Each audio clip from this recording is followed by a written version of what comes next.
एका झाडाखाली बसून ओम असं तपश्चर्या करत होते. तेव्हा तिथे एक मुलगा आला व त्या साधू संतांना विचारला, तुम्ही काय करत आहात?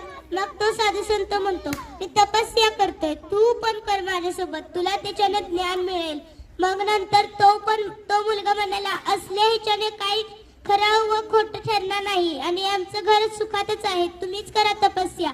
मग त्या साधूला वाईट वाटले नाही. तो झाडाखाली बसून तपस्या करत राहिला. सायंकाळी 7 वाजता तो घरात जेवून परत झोपला व परत सकाळी तपस्या सुरू केली. नंतर रोज तपस्या करणारा स्वामी त्याच्या घरात एक दिवशी धन दैवत संपले.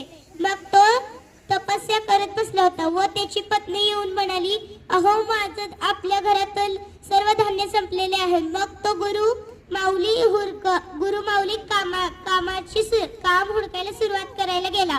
त्याला पहिल्यांदा एका दुकानाकडे गेला व म्हणाला, काय तुम्ही जरा फुकटमध्ये धान्य देताल का? कारण की आमच्या घरातील धान्य संपलेले आहे, मी थोड्या दिवसांनी परत करेन.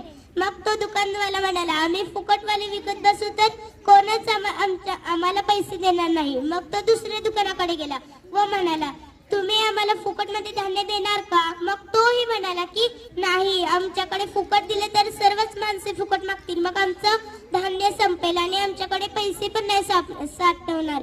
मग तो तिसऱ्या दुकानाकडे गेला व म्हणाला, काका तुम्ही जरा आम्हाला धान्य देता का? आम्ही थोड्या दिवसाने तुम्हाला परत करीन. मग तो म्हणाला, धरा. मग त्याने थोडं तांदूळ, थोडं गहू आणि थोडं पीठ दिलं.